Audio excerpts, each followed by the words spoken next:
Hello, our viewers. My name is Lucy Kamau. I'm born again. Christ is Lord. This evening, we have the teacher of the word, and we want to continue with the series about priesthood. This is part 3 of priesthood. And because he's here, he's going to guide us on how we are going to go about it. If it is your first time to watch this program, you can like, share, and subscribe so that next time when you are on air, YouTube will notify you. Karibu sana. Welcome, Mwalimu. Asante, Lucy. I am grateful for this yet another opportunity to host me so that we may learn together about priesthood. Now, priesthood is a very, very important topic that each one of us needs to understand, so that our practices and our behavior in this time and season is aligned to the priesthood in which we are under. And so I will delve into that right away. But before I do that, my name is James. I am Christ's ambassador here on earth. And Lucy who is my host. She's also my wife. She's also my co-worker in Christ and also a sister in Christ. Amen. Lucy, I want us to delve into our topic today. And I want us to start from Numbers chapter number 18. Okay. Numbers chapter number 18. I want us to read from verse 1 and verse 2. And then maybe we will be moving elsewhere within the same chapter, because I want us to understand exactly what priesthood we are talking about here. Okay. Yes. We are reading Numbers chapter 18. This is the New King James Version. Verse 1. Then the Lord said to Aaron, "You and your sons and your father's house with you shall bear the iniquity related to the sanctuary. And you and your sons with you shall bear the iniquity associated with your priesthood. Also bring with you your brethren of the tribe of Levi, the tribe of your father, that they may be joined with you and serve you while you and your sons are with you before the tabernacle of witness." Now, very important. Now, we understand now from that text that God is speaking to Aaron and is telling Aaron that him and his sons were to serve as the high priests in this priesthood that now he has introduced. And the Levites, or the children from this Levitical tribe, were supposed to come and serve with Aaron as their chief priest under him. And they were supposed to be serving this within the tabernacle of meeting. Right? Yes. So that basically was the structure of the priesthood that we are calling the priesthood according to Levi, or the Aaronic priesthood. Now, the Aaronic priesthood is the same as the Levitical priesthood, because Aaron is an individual, or one individual who is also within the tribe of Levi. Right? So he's within the larger tribe of Levi, but he himself comes out now as the high priest, according to the instruction that God is giving him. Yes. So the Levites and Aaron, they are one tribe. Yeah, Aaron is actually within the tribe of Levi, right? So the tribe is Levi, but Aaron is, an individual who comes from that tribe, right? Yes. Just like actually Moses. Moses also is actually a Levite. He comes from the loins of Levi, right? Yes. So, and we know that actually Aaron is his brother. So, and so basically that was the structure of this priesthood, whose head was Aaron, and whose other priests were the children from this tribe of Levi. Okay. Yes. Meaning Aaron was the high priest, and the Levites were helping him in the work in the tabernacle. Exactly. All right. Yeah, so basically that is what we have been introduced to. But I want us to fast forward, go to verse number 21, so that we understand, because now they have been given a task. How are they supposed to, do their task that God has already given? And notice, very important, that it is God that has actually given Aaron that charge over the priesthood. And he has also told him to tell the Levites that they were supposed to come and serve under him. That should be very important. I don't want us to lose that, because we'll carry it forward to other areas that we are going to be reading, so that we are able to be grounded. Okay. Verse number 21 of the same chapter. Yes. Verse number 21.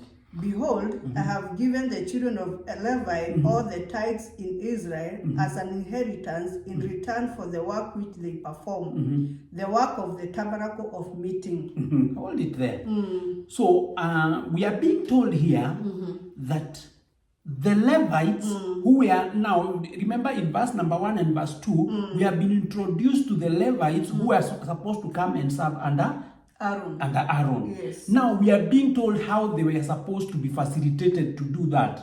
And we have been told that they have been given tithe for the work that they were to do, the work of the tabernacle. Meaning that was a wage. That was actually a wage that was to be given to this tribe of Levi because of the work that they were doing, the work of the tabernacle. Okay. Chapter number 22. No, verse number 22. Sorry, verse number 22. Hereafter, the children of Israel shall not come near the tabernacle of meeting, lest they bear sin and die. Hold it there. Again, we are being told, because now the Levites were the ones that were to represent the children of Israel to God. They themselves, the children of Israel, were not supposed to come near the tabernacle of meeting. Okay. Right? Why? Because they have a representative.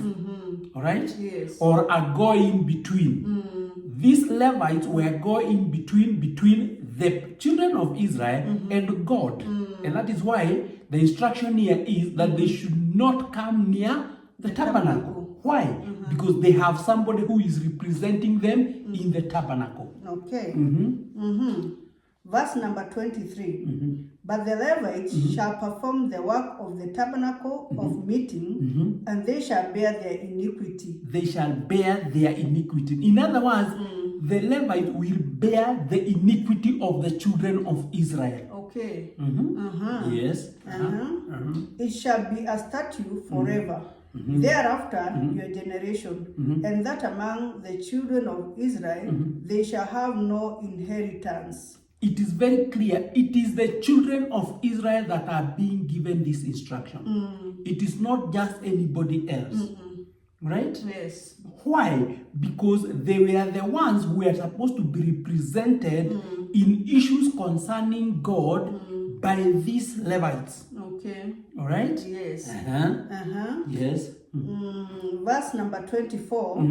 For the tithe of the children of Israel, which they offer up as a heave offering to the Lord, I have given to the Levites as an inheritance. Therefore, I have said to them, among the children of Israel, they shall have no inheritance. Very clear here. The Levites were actually given tithe as their inheritance.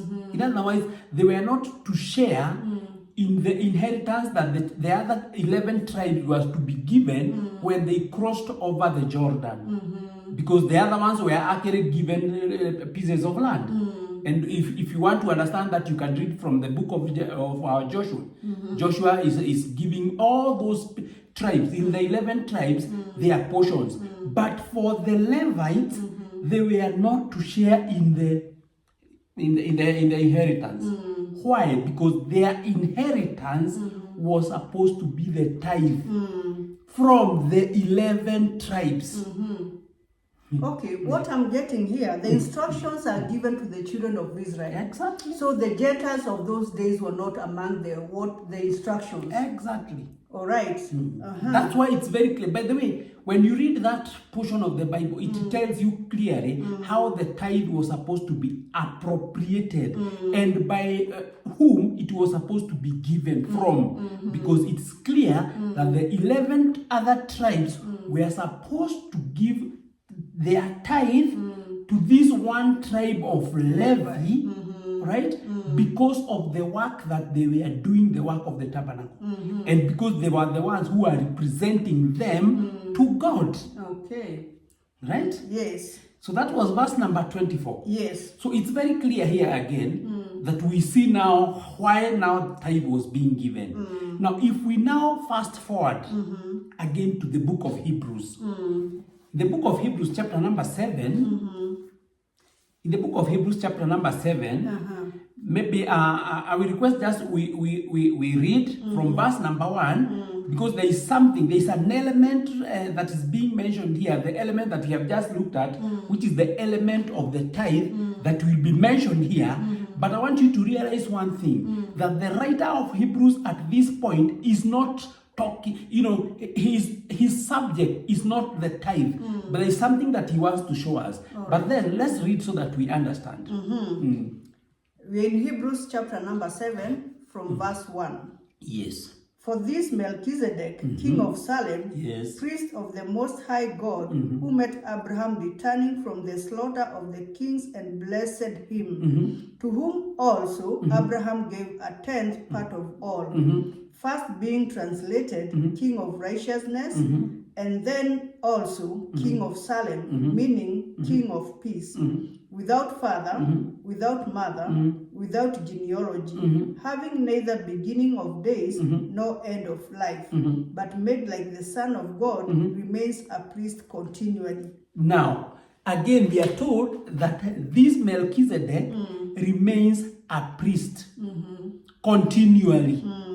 But then we have the other priest that we have been introduced to in Numbers chapter number 18. Yes. And that was the priest that was actually, headed by Aaron. And the other Levites were actually under him. But now the writer of Hebrews is trying to explain to us about this one man Melchizedek. And we know that story is actually gotten from Genesis chapter number 14, where Abraham is coming from the war and he meets this king, Melchizedek, Yes. while he's coming from the defeat of the kings, and he blesses. Now, Melchizedek blesses Abraham, and then after that, it is when Abraham gives him a tenth.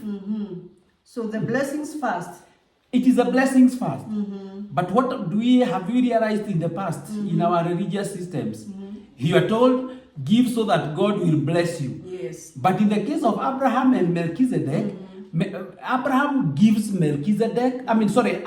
is blessed by Melchizedek, and thereafter Abraham gives him. So he is not, now Abraham is not enticing this man Melchizedek so that he may bless him. No.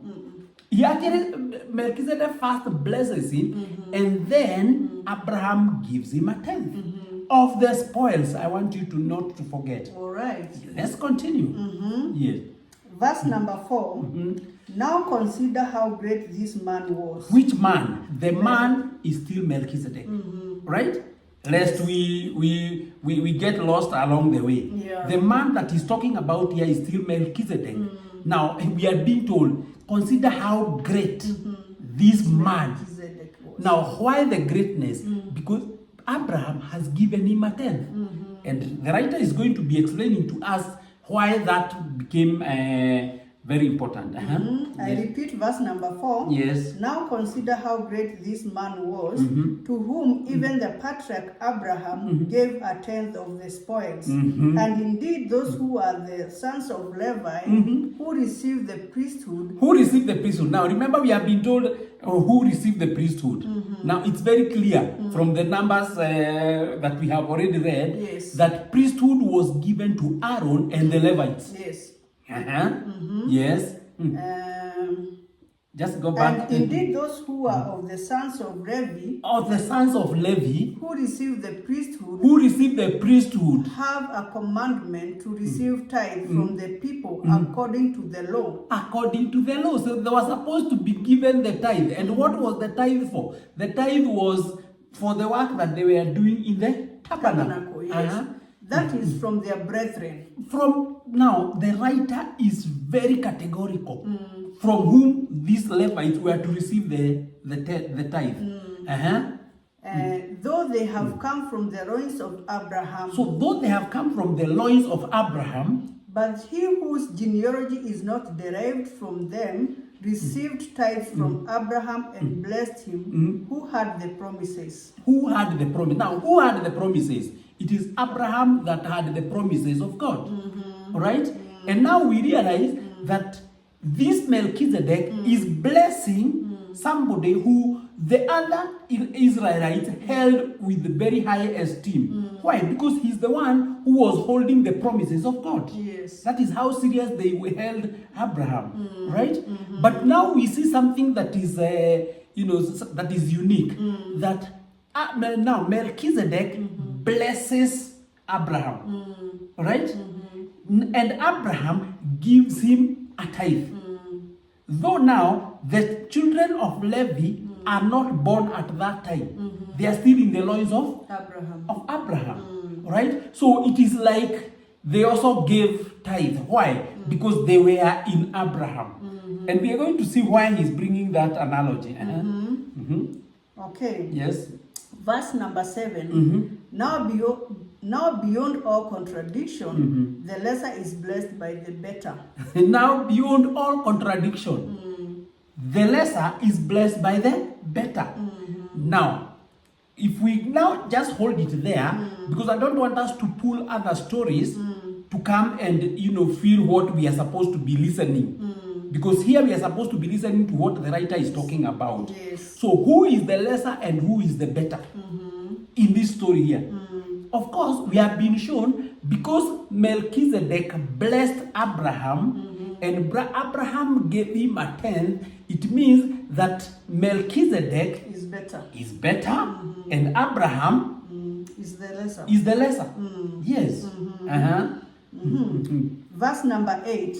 Here mortal men receive tithes, but there he receives them of whom it is witnessed that he lives. Even Levi, who receives tithe, paid tithe through Abraham, so to speak. For he was still in the loins of his father when Melchizedek met him. Now, there is a parallel that is drawing here. Now, remember that in verse number 7, he says, the lesser is blessed by the better. Yes. Now, he now goes back to reminisce on the story that he has just been giving, right? Of now the Levites and now Melchizedek, who has now been brought into the picture. So he says that now this Melchizedek, maybe you could just read it. Just read that verse number 8. Number 8. Here mortal men receive tithes. Here, in the case of the Levitical priesthood.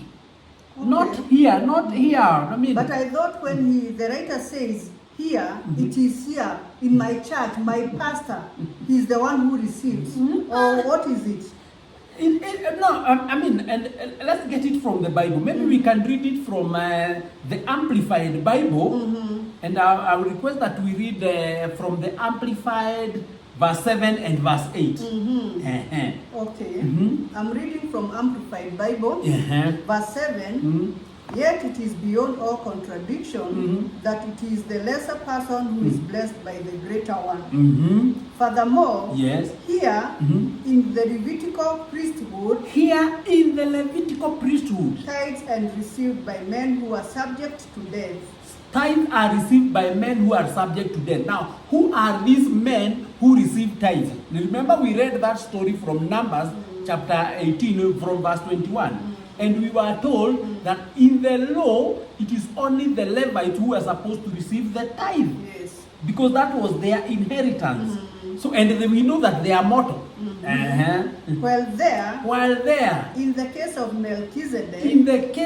Melchizedek, they are received by one of whom it is testified that he lives perpetually. It is received by one who is a witness that he lives perpetually. Why? Because the genealogy of Melchizedek is not well known, right? So he's thought that, it is thought that he lived perpetually. But that is not the case. The case is that there are no records that were found of his genealogy. So if there are no records, then it means it is not known when he starts and when he ends. Right? Yes. Yeah, let's continue. I wish we could continue with now our Amplified Bible. Let's just continue with our Amplified Bible.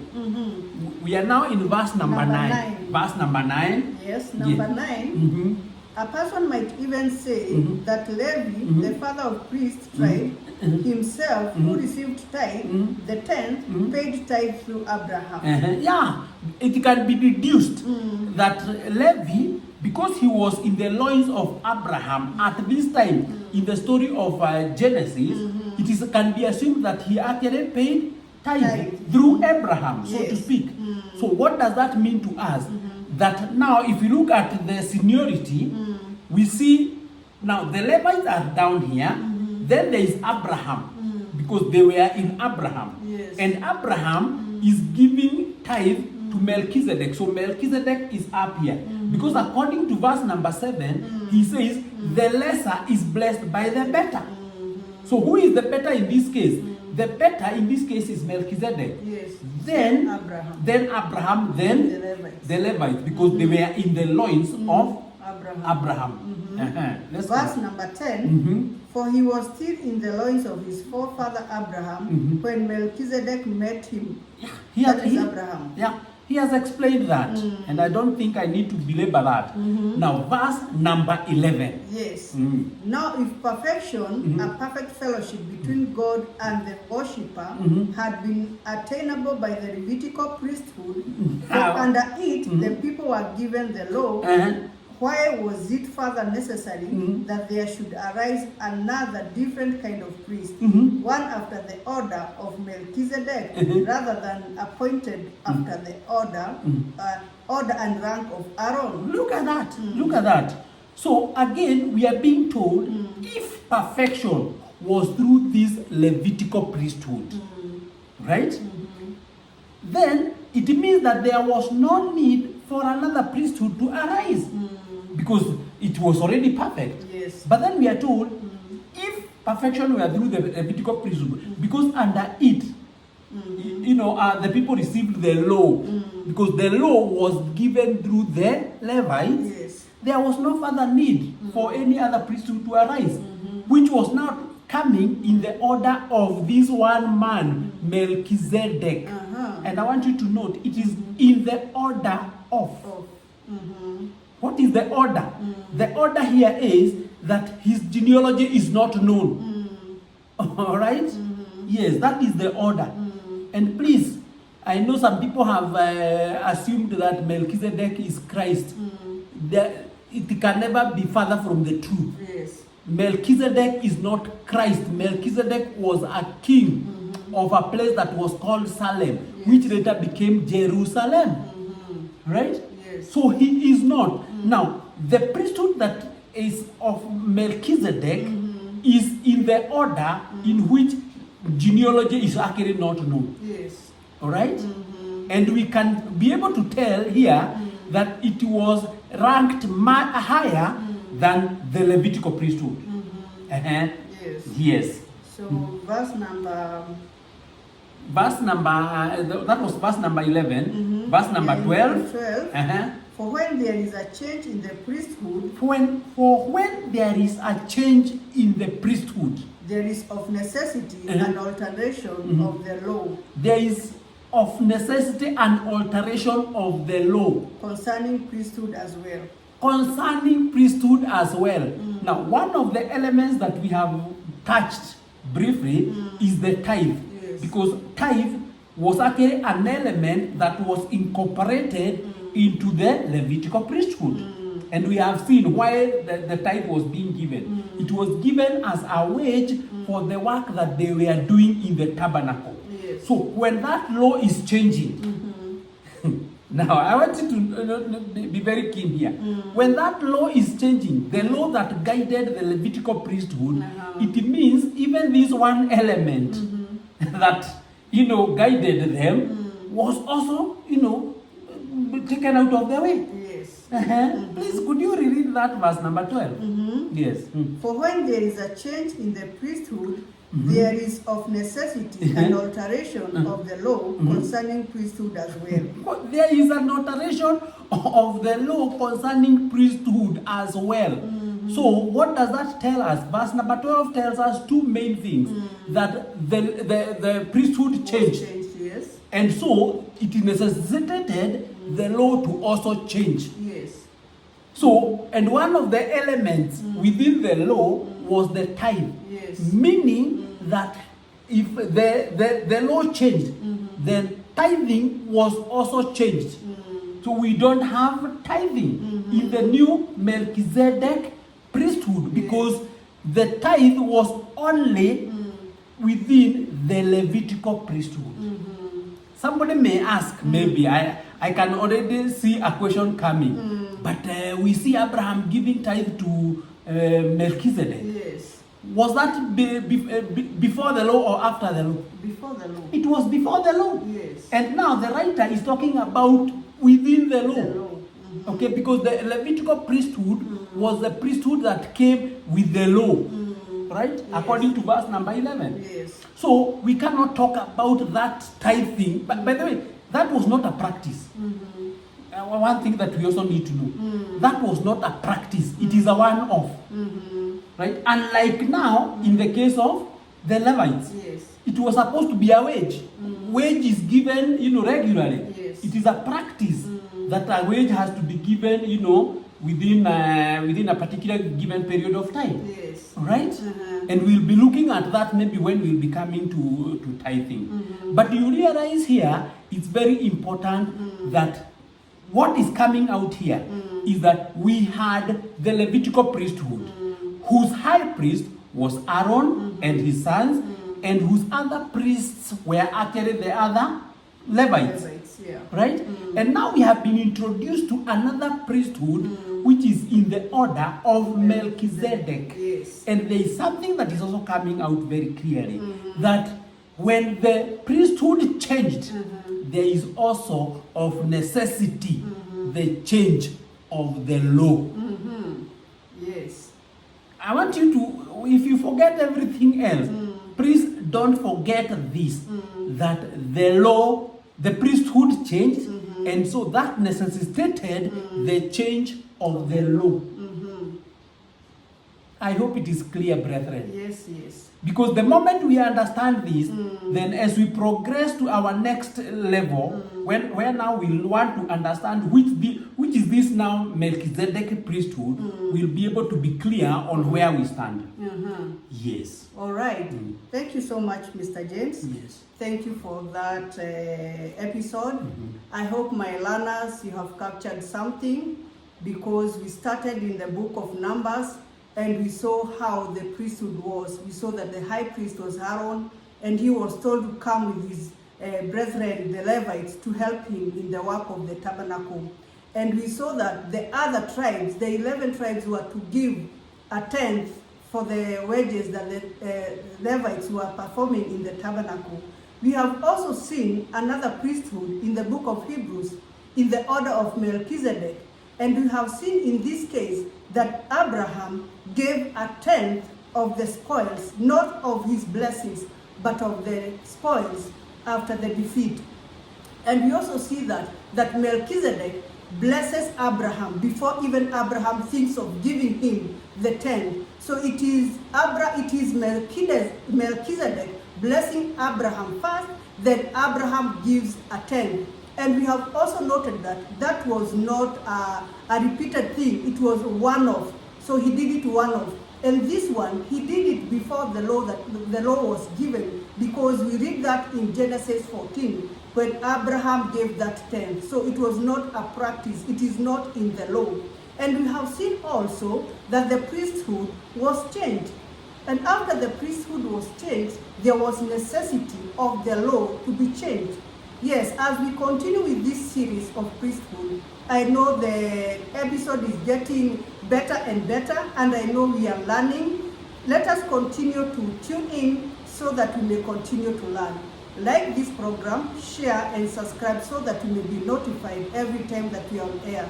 Thank you for tuning in. We thank you for your support. Till next time, we say bye-bye. Bye-bye.